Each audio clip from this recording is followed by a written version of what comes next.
one of the things I wanted to ask, bro, like the amputation, we saw you lift your leg up before, bro. What was the whole reason behind the leg removal and what happened? So back in July 2018, I was wrestling at Venom Pro Wrestling. It was myself against Caveman Ugg. I was the VPW champion at the time, defending the title against Ugg. And essentially what happened was I caught Ugg as he was doing a crossbody. And I just landed wrong. It was no one's fault. Freak accident. And I remember folding up, and it's crazy, man. Like, you look at the photo of when it happened and you would have thought I obliterated my left leg, but my right leg was totally flat on the floor and it was fine. Yeah. And I got diagnosed with a Liz Frank injury. So essentially it's like, the way they explain it is like all the energy in your foot literally goes from the bottom of your foot up to the top, meets, and then just goes boom. And I literally shattered the top of my foot. Got rushed to hospital that night, got checked out. They're like, oh, yeah, you've destroyed the top of your foot. We'll do surgery in a month. I was like, okay, cool. Had the surgery at one hospital, and then they put metal work in, 16 screws and 2 plates in the top of my foot. So that's August 2018. So on my partner's birthday, I had that surgery. And then in April 2019, I had a screw pop out through the top of my foot from the metalwork. Yeah. Because, so I should backtrack a little bit. After I had the initial surgery, I was off work for 4 or 5 months, and then I went back to work doing security guarding and bodyguarding on New Year's Eve 2018. They're like, you're medically cleared.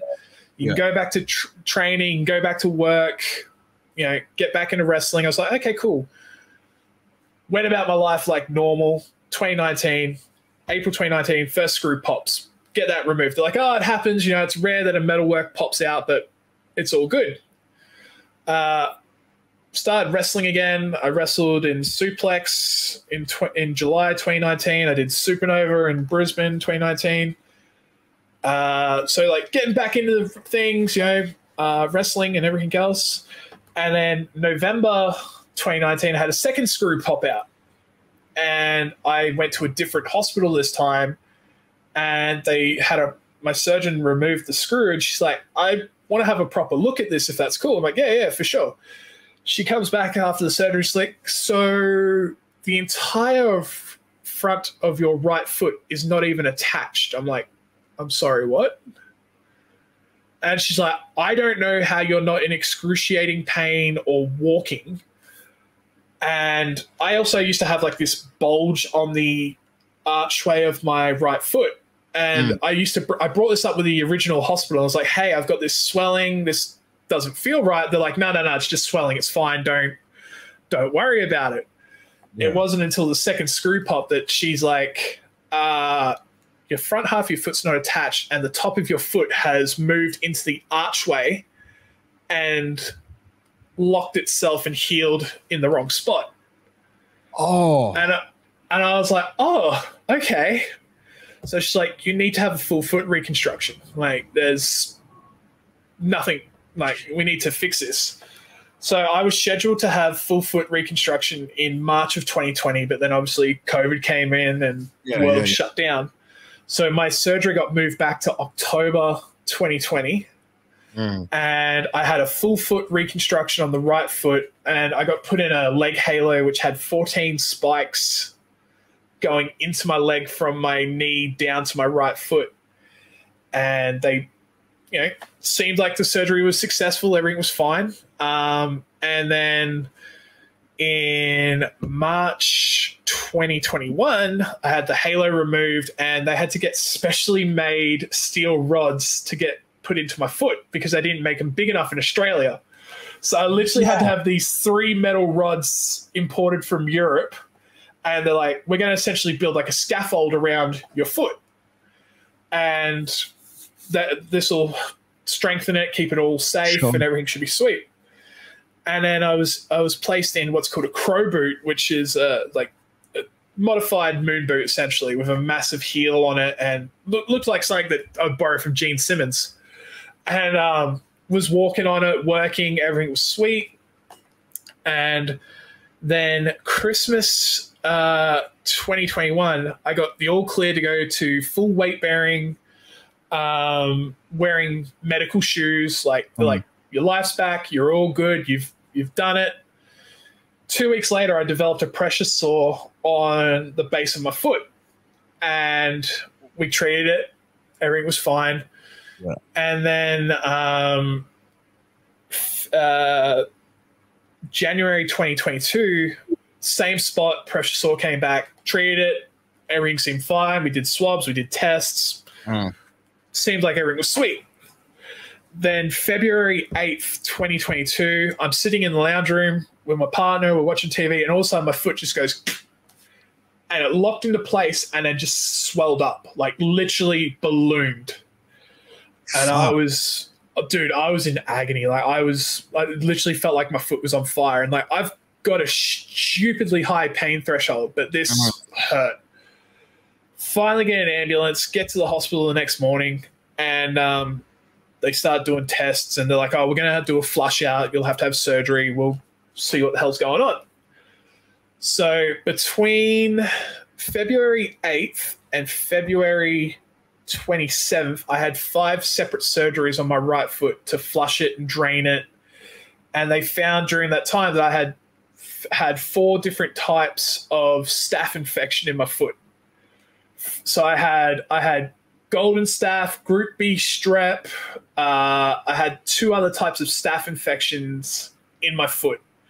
And it had started to eat away at the foot and the muscle, and like it was getting into the metalwork. Like it was literally rotting the metalwork. Like these stainless steel rods were compromised. And and like I remember my surgeon came and saw me after the 5th surgery, and she just started bawling. Like she was absolutely devastated because she'd been with me for 2 years trying to fix a screw up by another hospital because they misdiagnosed it. So, and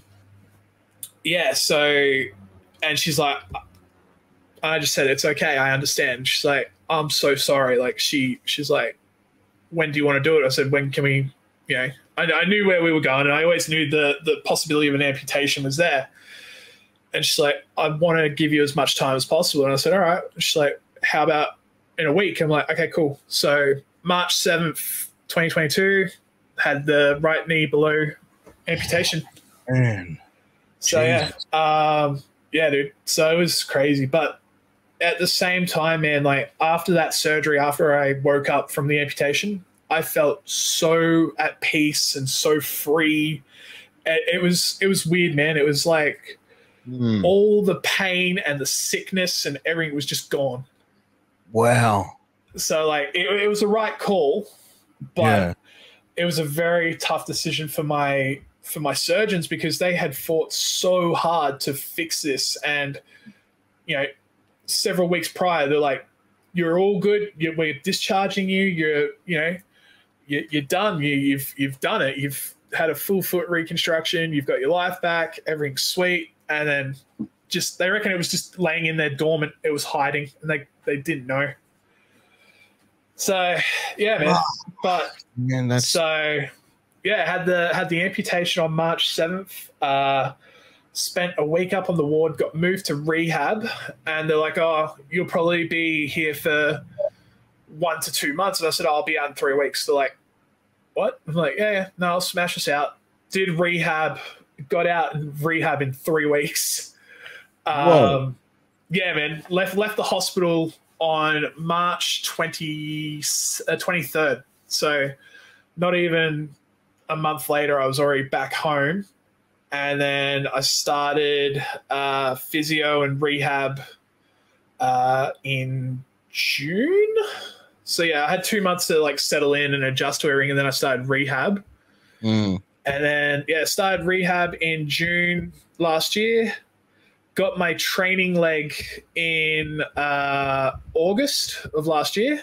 Yeah. And they're like, okay, now you've got your prosthetic, your training leg. It'll take you 12 months to be cleared and move on to the next stage. And I said to them, I'll do it in less than that. And they're like, yeah, nah, you're not doing that. Got medically cleared from physio in January of this year. So I did it in 4 months. Jeez, man. Yeah. And like, dude, like, do you think that comes down to you being such a positive dude? Like, because, like, absolutely, man. Because, like, how did that? I feel like, you know, when you're faced with, like, bro, that's some major, like, adversity to be fucking facing, man. Like, to lose a limb. Like, was there any point at any time there, like, did that shine of yours, did that spark of yours, like, diminish at all? Oh yeah, man. Like I there was definitely hard days there, and it was especially just after I got my prosthetic and I saw like Queensland wrestling was really starting to boom, and I was like, man, I'm missing all this. Like it really hit that I was like, you know, and I've said to Em, my fiance, I was like, if I was selfish, I'd be wrestling right now. If I didn't have you and the kids, I'd be wrestling. I'd find a way to wrestle. I wouldn't care. And then I was like, no, I can't do that. That's selfish. Like I've got, and that's where I started to really adapt to the whole accepting that in-ring is over, but I can still help with other people. But